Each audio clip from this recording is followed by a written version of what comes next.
Se você for começar um negócio, uma das coisas essenciais que pouca gente vai falar para você olhar, mas que é essencial, é você olhar e entender a sazonalidade daquele negócio. E nesse vídeo aqui eu vou te mostrar as implicações de ter um negócio sazonal ou não, quais são as oportunidades e riscos de negócios sazonais e por que que com poucas exceções eu recomendo as pessoas a nunca entrarem em um negócio sazonal, a não ser que elas saibam muito bem o que elas estão fazendo, que eu vou te mostrar nesse vídeo aqui também. Então, começando aqui, imagina que você vai entrar num negócio de pão na chapa, tá? Eu coloquei aqui no Google Trends.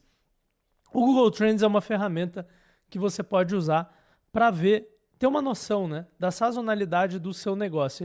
Ele mede as buscas no Google ao longo do tempo. Obviamente, ele não vai dar a sazonalidade real do negócio, porque a sazonalidade real do negócio é em termos de faturamento, né? Então, por exemplo, se eu colocar aqui no Google Trends cursinho pré-vestibular ou cursinho para Enem, vai ter uma sazonalidade enorme, né? Porque as pessoas buscam em pequenos períodos do ano ali, no começo ou no meio do ano em geral, né? Para o intensivo e semi-intensivo, mas o faturamento dessas empresas é equilibrado ao longo do ano inteiro, porque a pessoa estuda o ano inteiro para Enem, para vestibulares, etc.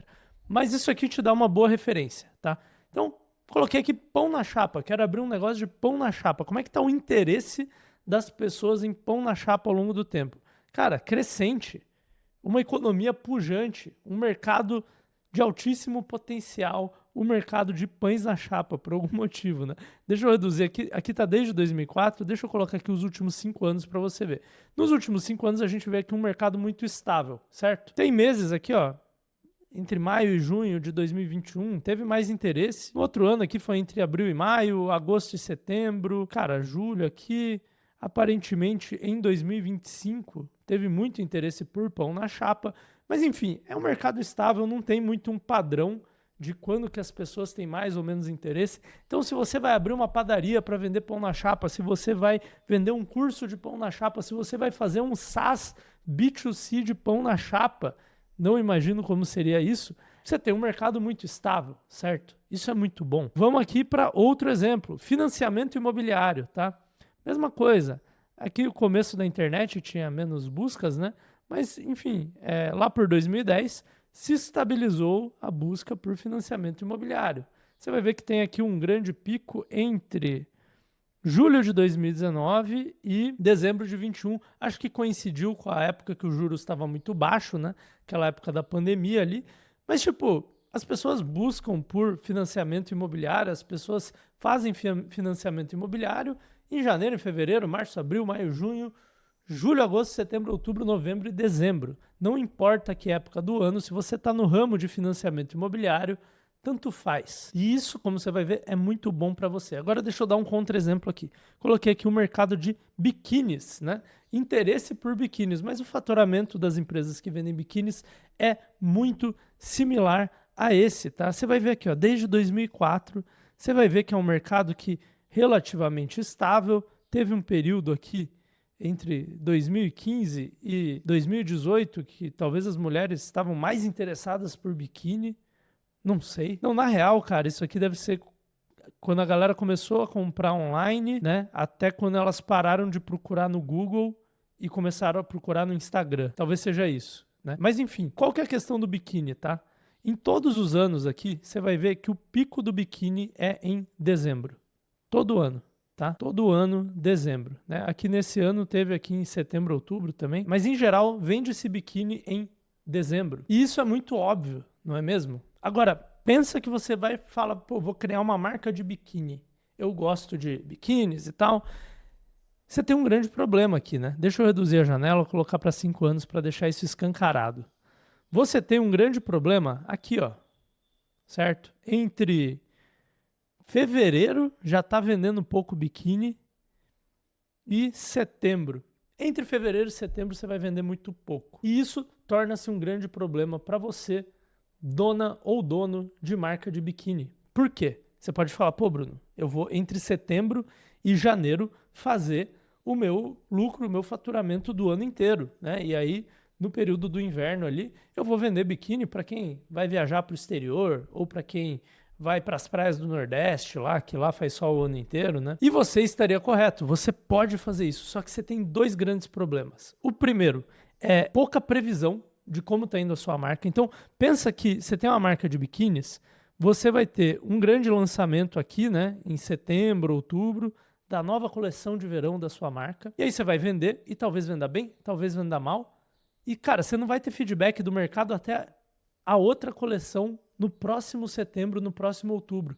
Percebe como isso é um problema? Quando você tem um negócio sazonal, e acho que essa é a primeira grande lição desse vídeo, você fica com pouco feedback do mercado. Você fica com feedback infrequente do mercado. Você depende de uma época específica do ano para fazer vendas e na outra época que está vendendo muito pouco, você até faz uma venda ou outra, mas tipo, o seu negócio não está girando. Você não tem direito como saber se o que você está fazendo está dando resultado ou não. Então assim, voltando aqui para o nosso exemplo do pão na chapa. O nosso empreendedor de pão na chapa, ele pode mudar a receita do pão da chapa dele todo dia, todo mês. Ele pode ir melhorando aquela receita.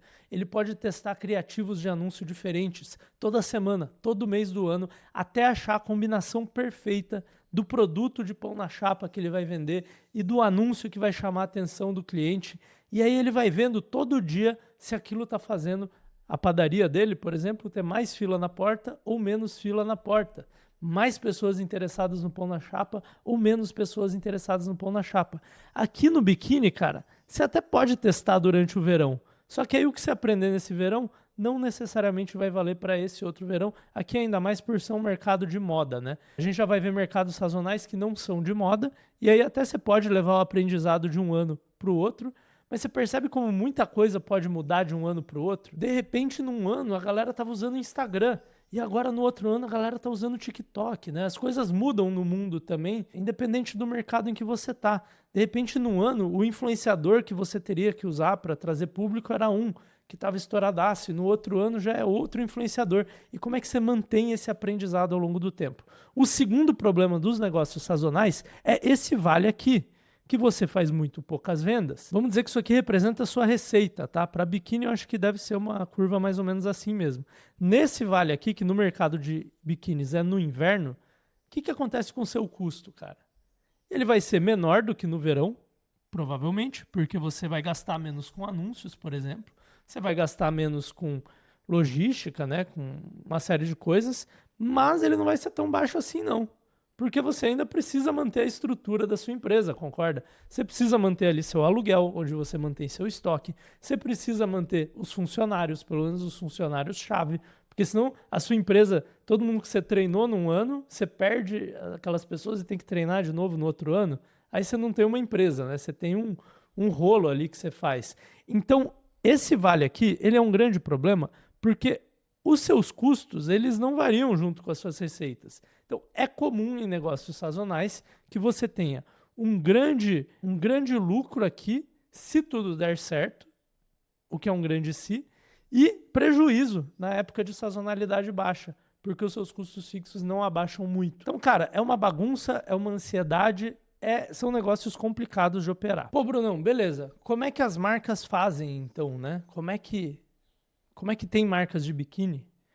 Ó, tem algumas formas de fazer, né? Uma é você engole isso aqui e aceita, que dói menos, é difícil. Outra coisa que você pode fazer é falar, cara, eu vou tentar achar outro produto que contrabalanceie essa sazonalidade. Por exemplo, eu vou vender calça legging. E aí olha só a sazonalidade da calça legging, que interessante. Ela vende mais no inverno, né? Ela começa a vender bem ali em fevereiro, né? Onde as pessoas começam o projeto verão delas, né? Talvez nessa época que ainda esteja muito calor, então elas usam shorts para corrida, para ir na academia. Começa a ficar frio, em abril, elas vão começar a comprar calça legging, né? Que é exatamente o vale da época do biquíni. E aí chega dezembro, por exemplo, é o mês que menos vende calça legging, porque ninguém vai começar a ir na academia em dezembro. As pessoas estão comprando biquíni e não calça legging, né? Então, isso aqui é uma estratégia que dá para usar, tá? Você tem que achar um produto que tem alguma coisa a ver, ou com o mesmo público, ou sei lá, a categoria de produto é parecida, você usa os mesmos fornecedores, os mesmos tecidos aqui nesse caso, né? Você usa a mesma infraestrutura de costura e tal, e você tenta fazer isso aqui. Funciona? Depende, nem sempre, tá? E como nem sempre funciona, eu tendo a não recomendar negócios sazonais. Vou falar de oportunidades de negócios sazonais mais para frente no vídeo também. Mas como recomendação geral, isso aqui é complicado de fazer. Até porque, deixa eu dar outro exemplo aqui, tá? Esse aqui é um mercado interessante, que é o mercado de panetones, né? Ele é ainda mais sazonal do que o de biquínis. Então, saca só, o interesse aqui é... E é interessante, é um mercado crescente, tá vendo? Ele cresce ao longo do tempo, né? Pelo menos nas pesquisas. Mas vou colocar os últimos 5 anos aqui para ficar mais claro. O panetone é em dezembro que vende, ó. Entre 30 de novembro e 31 de dezembro é quando você vende panetone. Se eu olhar um mês para frente aqui, ó, o interesse cai de 79 para 8, né? Ele cai 90%. Se eu olhar um mês antes, ele é 25% aqui. Não, ele é 1/3 do interesse. Então, em novembro, tem alguém ali comprando panetone, mas é pouca gente. Em dezembro, todo mundo compra. E em janeiro, ninguém... Aqui tá dezembro ainda, mas eu acho que é janeiro. Que aqui, ó... Pera aí, aqui é de 30 de novembro a 31 de dezembro. E aí aqui tá dezembro. Eu não entendi isso aqui. Deixa eu ver se o outro mês aqui tá certo. É, curioso. Mas enfim, em janeiro ninguém compra panetone mais, né? E aí você fala, pô, e agora, cara? Eu tenho uma máquina de fazer panetone, talvez dê para usar para panificação de outras coisas, não sei. Mas vamos supor que tem algumas coisas nessa cadeia produtiva, né, que são custos fixos ali, que eu tenho que arcar com eles, né? E eu só vendo em dezembro. Como é que eu faço agora? Pô, eu posso criar um item parecido com panetone e que seja para outras épocas, tipo a Colomba Pascal, vamos dizer assim. Vamos ver. A Colomba Pascal, ela é interessante. Veja só. Ela vende em abril, na Páscoa, né? Então eu tive sucesso em criar isso. Qual que é o problema? Ninguém quer comprar essa porra na Páscoa. E você pode ver pelo gráfico aqui, cara. Então, assim, você tem uma sazonalidade imensa e não tem muito o que fazer a respeito. Logo, o que acontece com esse mercado de panetone? Quem faz panetone é quem faz outras coisas. Então, você vai ver vendendo panetone, lojas de chocolate, você vai ver a Balduco, né, que é uma empresa de panificação industrial, vamos dizer, vendendo panetone. Você talvez veja, cara, não sei, lojas de artigos de luxo ali, criando seu próprio panetone, né? O Fazano em São Paulo, o restaurante Fazano, acho que faz um panetone. Mas você nunca vai ver uma marca só de panetone, porque é impossível. Você teria um faturamento só em dezembro, entendeu? É coisa de maluco. Dando outros exemplos aqui, tá? Antes de falar de outros mercados e oportunidades que eu vejo para negócios sazonais, imposto de renda, tá? Muitas contabilidades fazem imposto de renda e você tem aqui de novo um pico, né? Entre fevereiro e março, que é logo antes da declaração, a galera vai buscar serviços de imposto de renda. Para as contabilidades, isso aqui é ok, né? Vai ser um pico de trabalho ali no ano, mas eles têm outras linhas de serviço, eles atendem comércios locais, atendem empresas, né, da cidade, e aí eles têm renda o ano inteiro com isso. Mas se você tem a brilhante ideia, por exemplo, de, pô, vou fazer um aplicativo para ajudar as pessoas a declararem o imposto de renda, um aplicativo por IA que preencha a declaração com vibe coding ali, alguma coisa assim, sei lá, um chat de WhatsApp que você responde lá, ele preenche sua declaração. Você pode inventar uma coisa assim. Cara, você vai ter um problema, você só vai ter receita em 2 meses do ano, 3 meses do ano ali, entendeu? Mesma coisa no mercado de brinquedos, tá? Isso aqui é interessante, porque o mercado de brinquedos, apesar de ter venda o ano inteiro, né? Você pode comprar um brinquedo para o seu filho a hora que você quiser, né? Nada te impede. O que acontece na prática, cara? Em janeiro, em fevereiro, em março, tá todo mundo duro, sem dinheiro. A criança já ganhou o presente de Natal dela ali e você não vai gastar com isso. Tem que gastar com material escolar. Tem, cara, IPTU para pagar. Tem essas coisas chatas de começo de ano, né? Aí você dá uma avançadinha aqui, abril, maio, muito pouco brinquedo também. Aí você começa a vir aqui para uma demanda de Dia das Crianças e logo depois vem uma demanda de Natal, de fim de ano. E você vai ver que todo ano é assim, né? Tem uma queda aqui de interesse por brinquedos. Não sei se tem a ver com as crianças estarem na tela, ou talvez seja o efeito da galera procurar brinquedo em outros canais que não seja o Google ou mais, né? Mas enfim, a grande questão é, se você vende brinquedos, você vai ter que se preparar para em outubro, né? Setembro, outubro, ali para o Dia das Crianças e para o Natal. E é ali que você vai fazer o seu ano. Fechou o ano, não bateu o seu faturamento, desiste. Em janeiro, fevereiro, março, abril, você não vai conseguir recuperar aquele ano que você perdeu. E aí você vai estar com estoque de um monte de brinquedo ali que talvez no próximo ano nem venda direito. Eu não sei se hoje em dia é assim ainda, mas na minha época tinha o brinquedo da vez ali. Tinha a época que era o carrinho de controle remoto que subia nas paredes, aí tinha a época que era, cara, uma arminha d'água específica. Eu fui uma criança feliz. Mas enfim, qual que é a questão aqui, tá, gente? Esses mercados sazonais, você pode falar, pô, tem gente que opera nesses mercados e ganha dinheiro. E sim, isso é verdade, mas são mercados mais difíceis. E eu não digo isso só para o empreendedor iniciante, não, tá? São mercados em que eu vejo muito empreendedor experiente quebrando, porque um ano ele teve uma performance baixa, que às vezes ele não sabe por quê. E ele não sabe por quê, porque ele não tem feedback do mercado o ano inteiro. É tipo relacionamento à distância isso aqui, cara. Você acha que tá tudo bem, aí você vai encontrar sua mulher lá e tem um monte de problema. Ela arrumou outro cara e sei lá, perdeu a paixão, entendeu? Se você tem um relacionamento mais presencial ali, né? Você mora com a sua mulher, você vai vendo todo dia ali como é que a coisa está evoluindo, dificilmente vai acontecer uma grande surpresa. Se você tem um relacionamento à distância, cara, você não tem um feedback direito, entendeu? Você pode até falar com a sua mulher por WhatsApp ali, fazer uma videocall, mas você não sabe direito o que está acontecendo, e é isso que acontece nesses mercados, cara. Imagina que você vende brinquedo.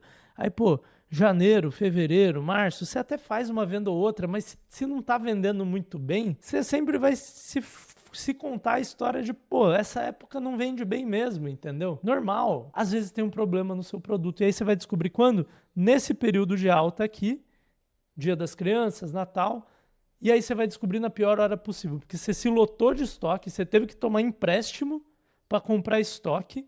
Por que você teve que tomar empréstimo? Porque você está 6 meses sem faturar direito, com custo fixo alto. Aí você pega um empréstimo, compra um monte de estoque e não vende.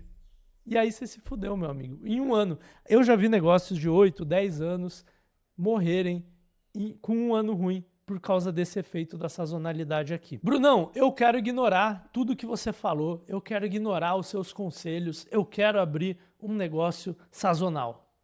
Como é que eu faço isso e ganho dinheiro? Onde estão as oportunidades? Beleza. Qual que é a questão aqui, tá, gente? Existem oportunidades em negócios sazonais desde que eles funcionem como projetos, tá? Ou tipo assim, porra, você manja muito do mercado de brinquedos e aí você fala, pô, eu sei operar nisso aqui, né?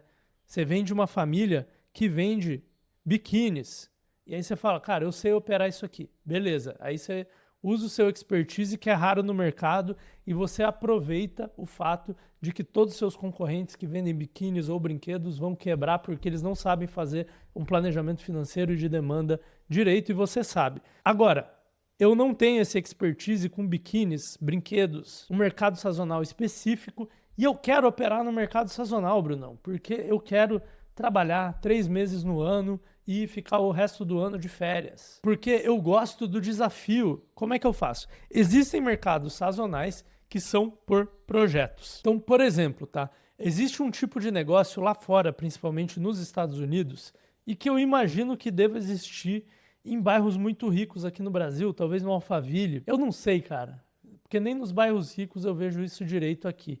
Mas, em shoppings e lojas tem. Com certeza tem esse negócio aqui no Brasil, que são negócios de decoração natalina, tá? Então, obviamente, é um negócio extremamente sazonal, né? Os shoppings vão contratar empresas que fazem isso, ou grandes lojas vão contratar isso também, né? Talvez alguns escritórios na Faria Lima. Eu não sei como é esse mercado aqui no Brasil. Lá fora, eu sei que dá bastante grana, tá? Você vai num bairro rico lá nos Estados Unidos e você vai ver aquelas casas, aquelas mansões, né?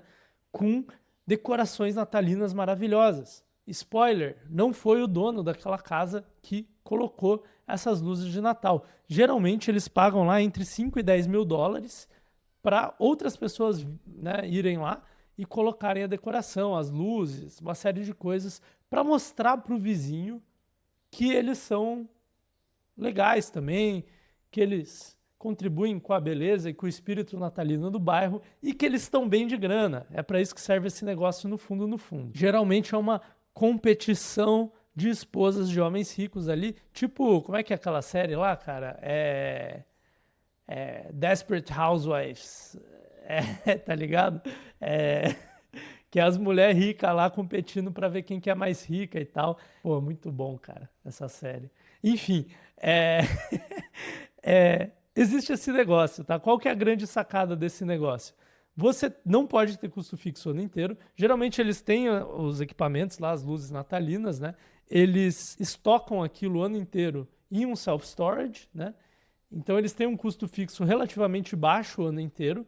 E nessa temporada de Natal, eles contratam uma mão de obra temporária ali para instalar essas luzes, né? E eles dá dinheiro isso aí, cara. Eu já vi gente que ganha, tipo, alguns milhões de dólares por ano fazendo isso. Eu gosto de ver esse tipo de conteúdo na internet, de boring business, né, que a galera chama, tipo, negócio de trabalho braçal na gringa, eu acho interessante. E tem uma galera que ganha muita grana fazendo isso, até porque o ricaço que chama o cara para instalar isso num ano, ele vai chamar o mesmo cara no ano que vem, né, se deu tudo certo.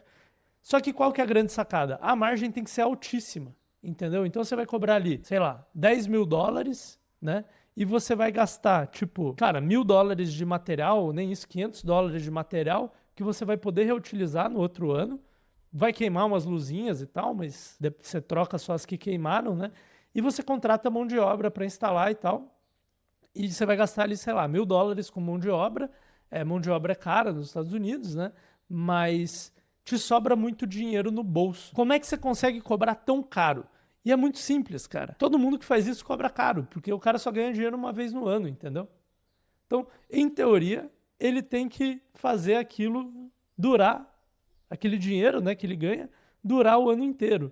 Mas na prática, o resto do ano, ele pode ou ir viajar, fazer o que ele quiser, ou ele pode fazer decoração de outras datas específicas ali, tipo Halloween, né? Mas não vão ter muitas datas, talvez um 4 de julho ali, independência americana, mas o cara tem 3, 4 datas no ano que ele consegue operar e é isso, entendeu? É um negócio extremamente sazonal, apesar de ter algumas datas ao longo do ano que ele pode fazer a operação dele durar. Mas você faz isso com mão de obra temporária, tá? Trazendo um exemplo aqui para o Brasil, qual que seria um negócio desse aqui no Brasil? Eu moro na praia, né? Então tem umas barraquinhas de praia que elas só operam durante o verão. Então vai de novembro até março, abril ali. E geralmente você, depende da praia, isso, do município, né? Mas você pode ser dono da barraca ou você pode pagar uma concessão da prefeitura para usar ela aquele ano. A grande questão é que é uma grande operação verão. Você vai montar a operação, você vai ter um custo fixo para aquela operação ficar redonda no verão. Você vai contratar um trabalho temporário e, de novo, você vai cobrar mais caro, né? Tem um motivo pelo qual essas barracas de praia, elas cobram caro na cerveja, na caipirinha, na porção de peixe frito, enfim, seja lá no que for. É mais caro. Por quê? Porque você está na praia, você está disposto a pagar a mais, mas também porque esse cara tem que ganhar dinheiro pro ano inteiro ali. Não necessariamente pro ano inteiro, mas tem que valer a pena para ele parar de fazer o que ele faz normalmente para fazer aquilo. Então, por exemplo, eu conheço um cara que mora aqui perto, que ele é dono de uma construtora, né, uma construtora razoavelmente pequena aqui na região. Ele faz uns predinhos de poucos andares e ele pega barracas no verão, né? Então, como é que ele faz isso? Cara, dezembro e janeiro, que é quando dá bastante trabalho a barraca, ele diminui o ritmo da construtora, né? Então ele não começa projeto novo, até porque é uma época ruim para começar um projeto novo de construção. E aí, pô, tem os meses ali da rabeira, né? Novembro, fevereiro. Fevereiro tem o carnaval, então ainda dá bastante grana. Mas tipo novembro, março, aí ele deixa o gerente dele lá, que é sócio parcial dele, né, sócio minoritário dele, operar aquilo. Mas em dezembro e janeiro ele toma conta e o cara é dono de construtora, entendeu? Eu perguntei para ele, cara, quanto você faz num verão de lucro com uma barraca dessa? Ele falou que faz 300, 400 mil reais, né? Tem um investimento e tal, mas isso é lucro, né? Então para ele compensa. É uma época que para ele nem ia funcionar direito a parte de construção, né? É difícil até ter mão de obra nessa época do verão e tal, mas ele consegue fazer uma boa grana fazendo esse tipo de negócio por projeto mesmo. Outro negócio que é assim, que é por projeto, que é sazonal e que dá bom, são aquelas festas de Réveillon que tem, né? Principalmente no Nordeste e tal, que aquelas festas de Playboy mesmo, da Faria Lima, eu conheci um cara, na verdade eu conheci a mulher de um cara que faz uma dessas festas, não vou falar praia para não revelar quem é, né? Mas uma dessas festas famosas aí, de Réveillon, e, cara, o trabalho dele do ano inteiro é fazer essa festa. Só que, assim, é óbvio que, porra, em março ele não faz muita coisa, entendeu? Em abril, em maio, em junho. Aí começa a vender o ingresso. Mas, pô, você põe no gateway de pagamento lá e é isso, entendeu? Faz um banner, né? Não tem muita coisa para fazer. Em outubro, novembro, dezembro, ele trabalha pra caralho. Em janeiro, ele tá relax de volta. É um negócio extremamente sazonal, só que o custo dele, o custo fixo dele também é sazonal. Ele opera o ano inteiro, só ele com os sócios dele, contrata agências lá para criar o conceito da festa. Talvez tenha uma pessoa para ajudar com marketing de influenciador. Sei nem se tem influenciador essas festas, cara. Mas, tipo, é estrutura muito enxuta ao longo do ano inteiro e ele ganha muita grana nesse período específico, né? Só que ele só tem custo nesse período específico. Inclusive, ele recebe antes, né? Você começa a pagar a festa em março, abril. Então, ele recebe antes. Ele já faz a festa sabendo quanto dinheiro ele ganhou. Então, se você for fazer um negócio sazonal, você tem que ter esses mecanismos de mitigação de risco, né? Ou você faz um negócio que mistura duas coisas com sazonalidade cruzada, tipo biquíni e calça legging, ou você tem um negócio estabelecido, tipo a Balduco ou a Lindt, de panificação e chocolates, e você coloca um produto sazonal só para ter um pico de vendas numa época específica, isso funciona também. Ou você cria um negócio sazonal que é por projetos, né? E aí você pode ter uma estrutura de vida em que você ganha muita grana num período do ano e fica de boa no resto do ano, ou você tem uma estrutura de vida em que você faz vários projetos que têm sazonalidades diferentes. Por exemplo, eu faço decoração de Natal, de Halloween, de 4 de julho. Aqui no Brasil seria o quê, cara? Seria decoração de... É que o Natal aqui é muito maior que as outras, né? Você poderia fazer para festa junina, São João ali, talvez carnaval, mas puta, não cola muito. A galera não gastaria dinheiro com isso, eu acho. Enfim, mas você pegou a ideia, né? O que você não pode fazer? Você não pode, ou você faz o que você quiser da sua vida, né? Mas eu não recomendo que você crie um negócio que é sazonal e é isso. Tipo, pô, vou fazer uma marca de biquíni. Porque aí você tá correndo um risco muito grande, você tem um custo fixo o ano inteiro e você não tem um feedback constante do mercado. Agora, se você tava com uma ideia de negócio que era sazonal e você fala, puta, é melhor eu não fazer isso, cara. Você precisa de outra ideia de negócio. E eu vou te mandar para esse vídeo aqui em que eu mostro por que copiar da gringa é a melhor ideia de negócios. Por que você deveria copiar ideias de negócios da gringa. Te vejo nesse vídeo.